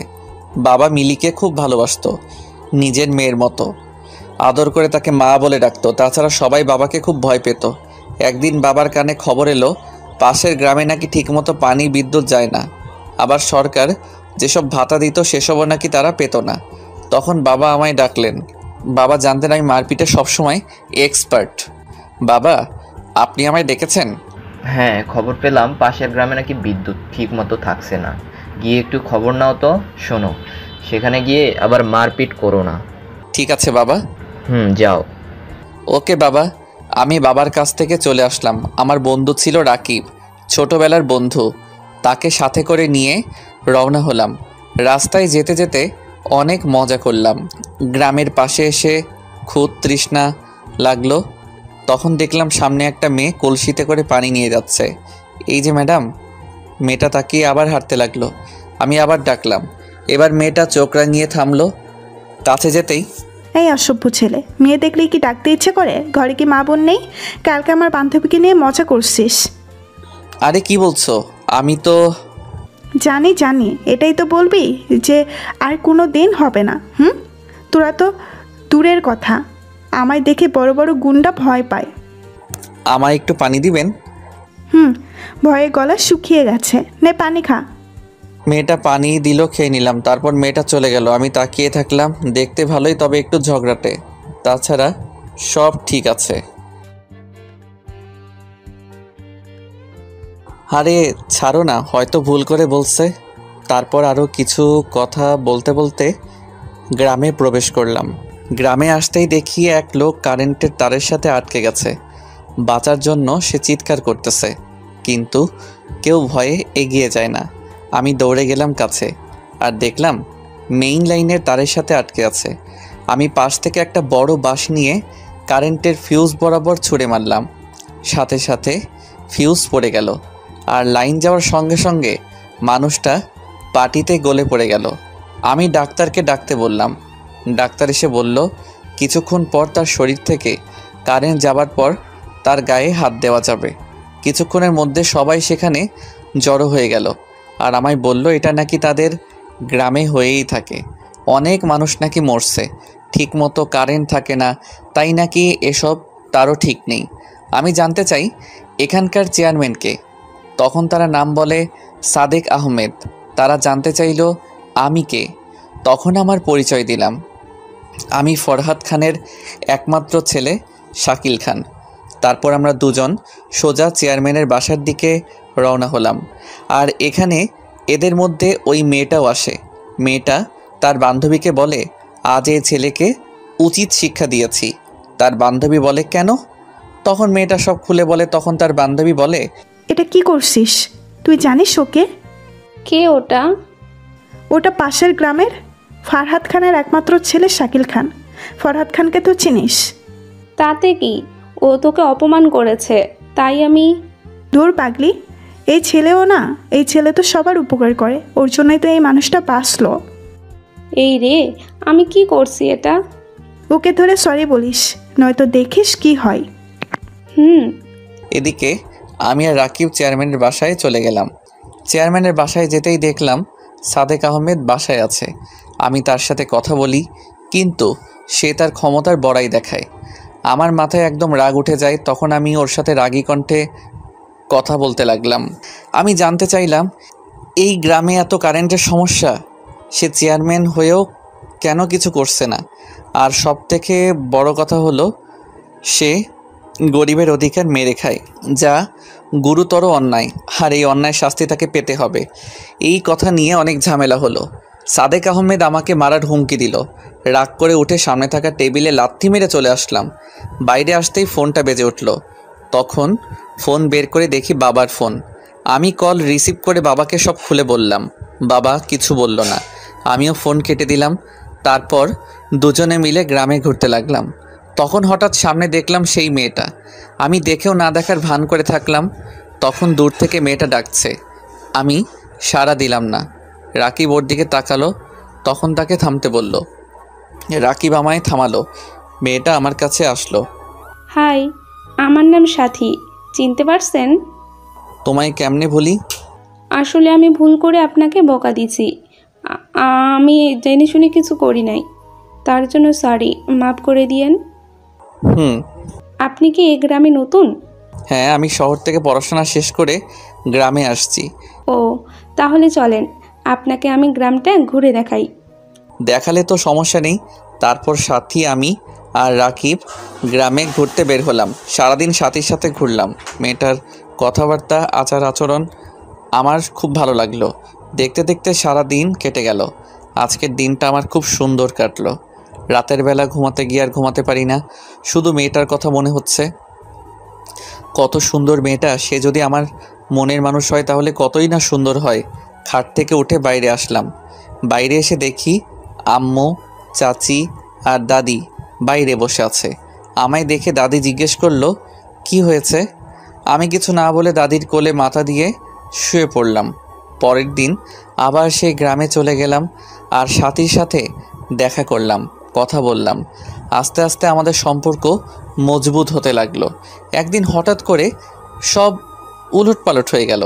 আমি সেই দিন সকালে উঠে সাথীর কাছে যাচ্ছিলাম। তখন রাস্তায় সাদেক আহমেদের লোকেরা আমায় আক্রমণ করে। আমি তাদের সাথে মারামারি করছিলাম। ঠিক এমন সময় সাদেক আহমেদ পিছন থেকে এসে আমার মাথায় জোরে আঘাত করে। আমি মাথা ধরে মাটিতে পড়ে গেলাম। এদিকে আমার এমন ঘটনা গ্রামের এক লোক দেখতে পেয়ে আমার বাবার কাছে ফোন করে। খবর পেয়ে আমার বাবা লোকজন নিয়ে চলে আসে। আর বাবা আসার আগেই আমি অজ্ঞান হয়ে যাই। জ্ঞান ফেরার পর দেখি আমি হাসপাতালে আছি। দুদিন পর আমায় বাসায় নিয়ে আসে। এরই মধ্যে বাবা চারদিকে লোক ছড়িয়ে দিয়ে সাদেক আহমেদকে খুঁজে বের করে নিয়ে আসে আর গ্রামের সবার সামনে তাকে শাস্তি দেয়। সাদেক আহমেদ এমন শাস্তি পেয়ে খুব রেগে যায় আর তার মাঝে প্রতিশোধের আগুন জ্বলে ওঠে, যেটা আমরা কেউ জানতাম না। আমরা ভাবি হয়তো সে ভালো হয়ে যাবে, তাই আবার আগের মতো সবাই হাসি খুশি হয়ে চলতে লাগি। আমার মাথায় আঘাত লাগার কারণে কিছুদিন রেস্টে থাকতে বলে। সাথী আমায় না দেখে আর থাকতে পারছিল না, তাই সে আমার বাসায় চলে আসে চাকরের কথা বলে। কিন্তু রাকিব চিনে ফেলে। সাথী সোজা আমার কাছে আসে। তখন আমি ঘুমিয়েছিলাম। কপালে কিছু একটা স্পর্শ পেয়ে ঘুম ছুটে গেল। তাকিয়ে দেখি সাথী দাঁড়িয়ে আছে। সঙ্গে সঙ্গে আমার মুখ ধরে নিল। সব কিছু বুঝে ওঠার পর আমার মুখ ছাড়ল। সাথী, তুমি? তোমার কথা শোনার পর থেকে আমি আর থাকতে পারছিলাম না। আব্বু আম্মু আসতে দেয় নাই, তাই আমি খাওয়া ছেড়ে দেই। কি করে খেতাম বলো? তুমি কেমন আছো, খাচ্ছ কি না? আরে পাগলি, আমার কিচ্ছু হয় নাই। আমার এমন অবস্থা দেখে আব্বু আম্মু আমায় আর আটকায় নাই। বাবা কিছু বলে নাই? আমি চাকরানির পরিচয় দিয়ে আসছি। সর্বনাশ, আমার বাবা এতটাও বোকা নয়। তোমার ব্যাপারে সমস্ত খোঁজ নিয়ে তারপর তোমায় ধরবে। আমার কথা বলার দেরি হলো, এমন সময় আসলো, ঘটনা শুরু হলো। আমি বলে শেষ করতেই দরজায় বাবার কথার আওয়াজ আসলো। আজকে আমার বাসায় একটা কাজের মেয়ে আসছে, জানি না কি কাজ করতে আসছে। তাকিয়ে দেখি বাড়ির সবাই বাবার সাথে সাথে আমার ঘরে চলে আসলো। আমি তো শেষ। সাথী লজ্জা আর ভয় একসাথে পেয়ে গেছে। কি করবে ভেবে না পেয়ে লাফিয়ে গিয়ে বাবার পা ধরতে লাগলো। তখন বাবা তাকে ধরে নিল। আরে মা, কি করছো? আঙ্কেল, আমার ভুল হয়ে গেছে। আচ্ছা এটা বলো, এই রুগীটা তোমার কে? না মানে এই রুগীর জন্য তো তুমি 7 সমুদ্র পাড়ি দিছো। আসলে বাবা, তুমি চুপ করো। আঙ্কেল, আমি শাকিলকে খুব ভালোবাসি। এই কথা বলে সাথী কেঁদে দিল। বাবা নিজ হাতে সাথীর চোখের পানি মুছে দিল। আরে মা, কাঁদছো কেন? তুমি তো কোনো পাপ করো নাই। তাছাড়া এই বাদরকে শায়েস্তা করার জন্য তোমার মতো একজনকে খুব আমি খুঁজেছিলাম, কিন্তু তুমি আমার কাজ তো নিজেই করে দিয়েছো। এখন চুপ করে আছো। আরে মা, আমি কথা দিলাম তুমি আমার ছেলের বউ হবা। এই কথা শুনে সবাই খুশি হলো, আর বাবা সাথীকে এখানেই থাকতে বলল, যা আমার জন্য খুব ভালো হলো। এভাবে কয়দিন কেটে গেল, কিন্তু বিপদ আমাদেরকে ছাড়লো না। শহর থেকে বাবার বন্ধু গ্রামে ঘুরতে যায়, আর সে বাবার খুব ভালো বন্ধু ছিল। তার নাম মুন্না ছিল। বাবা তাকে খুব ভালোবাসতো। বাবা আর তার বন্ধু মিলে সবসময় আনন্দে থাকতো। একদিন আমরা সবাই মিলে ঘুরতে বের হলাম, আর সেই সুযোগেই সাদেক আবার হামলা করে। এবার দল ভারী ছিল না, আমি তাদের সাথে মারামারি করছিলাম। তখন পিছনে তাকিয়ে দেখি বাবার বন্ধু চাকু বের করে বাবার পেট দিয়ে চালিয়ে দিল। আমি বাবা বলে জোরে চিৎকার করলাম, কিন্তু ততক্ষণে সাদেকের লোকেরা আমায় ধরে নেয়। এরপর বাবার বন্ধু আমার মায়ের পেটে ছুরি মারে। আস্তে আস্তে আমার চোখের সামনে সবাইকে মেরে ফেলে, এমনকি তারা ছোট্ট রিমাকেও ছাড়ে নাই। বাবা পেটে হাত দিয়ে তাদের সাথে মারপিট করছিল, তখন পিছন থেকে সাদেক আমার পাশ দিয়ে ছুরি চালিয়ে দেয়। আমি আর থামতে না পেরে মাটিতে পড়ে যাই। ওরা যখন আমার বাবা মাকে মারতেছিল, তখন সাথী মাটিতে গড়তে গড়তে এসে আমায় ডাকে, কিন্তু আমার জ্ঞান তখন ফিরে না। নাকে হাত দিয়ে দেখি শ্বাস চলছে, তাই তার ওড়না দিয়ে আমার ক্ষত জায়গায় বেঁধে দিয়ে পাশে নদীতে নৌকায় করে ভাসিয়ে দেয়। সাদেক আর বাবার বন্ধু নিমেষেই আমার পরিবারকে শেষ করে দেয়। রাস্তার উপর সবার লাশ পড়ে থাকে। লোকজন জানাজানি হওয়ার পর সবাই মিলে আমার পরিবারকে মাটি দেয়, আর সেদিন থেকে সেই গ্রামটা কবরস্থান হয়ে যায়। সাদেক রাজ করতে লাগে, যাই তার বিরুদ্ধে কথা বলে তাকেই সে মেরে ফেলে। এদিকে বাবার বন্ধু মুন্না বাবার সমস্ত সম্পত্তির সকল দলিল বের করে, আর সেগুলো শহরে এসে বিক্রি করে। সে বিশাল সম্পত্তির মালিক হয়ে যায়। নিজের নাম বদলে মুন্না থেকে মামুন চৌধুরী রাখে বর্তমান। তার মানে আমার বাবা? হ্যাঁ, তোমার বাবা আমার পরিবারের সাথে বেইমানি করছে, বিশ্বাসঘাতকতা করছে। তাকে বাবা বলতেও আমার ঘৃণা হচ্ছে। তারপর আমি এক জেলের বাড়িতে উঠি। জেলেরা আমায় দেখতে পেয়ে বাসায় নিয়ে আসে, আর ডাক্তার ডেকে আমার চিকিৎসা করে। আস্তে আস্তে ভালো হয়ে উঠি। তখন আমি মনে মনে প্রতিজ্ঞা করি আমি এর প্রতিশোধ নিবই। তারপর সবার প্রথমে আমার টার্গেট হয় সাদেক। তাকে গ্রামের সকলের সামনে তার পাপের শাস্তি দেই। এরপর খবর নিয়ে জানতে পারি মুন্না এখন মামুন চৌধুরী। তাই আমি আমাদের সমস্ত সম্পত্তির আসল দলিল বের করি, আর সেগুলো নিয়ে শহরে চলে আসি। আর একে একে সবাইকে খুন করো? হ্যাঁ, কিন্তু তোমার বাবাকে খুন করলে আমার প্রতিশোধ নেওয়া হতো না, তাই তোমায় ব্যবহার করে আমি তোমাদের বাসায় ঢুকি আর নকল দলিল খুঁজে বের করি। তারপর সেগুলো আদালতে হাজির করি কাউকে না জানিয়ে, আর আদালতে আমি জয়ী হই। তাই তোমার বাবার নামে এখন 1 টাকাও নেই। সব কোম্পানি, বাড়ি গাড়ি সব পুলিশের হাতে। কিন্তু আমার বাবা? তোমার বাবাকে পুলিশ এখন খুঁজছে আশরাফের খুনের অপরাধে আর জেল থেকে পালানোর অপরাধে ফাঁসির অর্ডার। ও, কিন্তু আমি জানি তোমার বাবা আমায় খুঁজে বের করবে, আর তার আশারই আমি অপেক্ষা করতেছি, কারণ আমি নিজেই তোমার বাবাকে লোকেশন দিয়েছি। কিন্তু কেন? মৃত্যু সবসময় তাকে ডাকে। এদিকে মামুন চৌধুরী আমার লোকেশন পেয়ে লোকজন নিয়ে সেখানে হাজির হলো, কিন্তু ততক্ষণে আমরা সেখানে নেই। মামুন চৌধুরী সেই বাড়িতে যায় আর সব জায়গায় আমাদের খুঁজে, কিন্তু পায় না। পায় শুধু একটা চিঠি, ডিয়ার মুন্না ওরফে মামুন চৌধুরী, মৃত্যু আজ তোকে এই পর্যন্ত টেনে আনছে। তুই যেভাবে আমার পরিবারকে খুন করছিস, বেইমানি করছিস, ঠিক সেইভাবে আমি বেইমানি করছি। জানি এতে কমতি হয়েছে, আর তার জন্য আমি চেয়েছিলাম তোকে আরও কঠিন মৃত্যু দিব, কিন্তু তোর মেয়ে তোকে নিজ হাতে আজ মারলো। এইখানে আজ তোর মরণ হবে। কেন জানিস? কারণ এই ঘরে প্রতিটা ওয়ালে টাইম বোমা সেট করা। তুই যখন চিঠিটা হাতে নিছিস তখন টাইম স্টার্ট হয়েছে। ভাবিস না এটা আমি করছি। এসব তোর নিজের মেয়ে করছে, সে চায় আমরা আর সময় নষ্ট না করে তাড়াতাড়ি সংসার শুরু করি। তাই তোর কাহিনী এখানেই শেষ করলো। বাই বাই শ্বশুর। চিঠিটা পড়া শেষ করতে বোমা ফাটার সময় হয়ে গেল, আর নিমিষেই পুরো বাড়িটা মাটির সঙ্গে মিশে গেল। এদিকে আমি আর নীলা গ্রামের উদ্দেশ্যে রওনা দিয়েছি, আর কিছুক্ষণের মধ্যে পৌঁছে গেলাম। সেখানে গিয়ে সেইখানে বাড়িতে উঠলাম। বাবা মা হয়ে উঠল সাথীর বাবা। আজ বড্ড সাথীর কথা মনে হচ্ছে, কিন্তু নীলা সাথীর অভাবটা পূরণ করে দিল। দুই গ্রামে আবার শান্তি ফিরে এলো। সাথীর বাবা মা আমাদের বাবা মা হয়ে আমাদের সাথেই থাকে।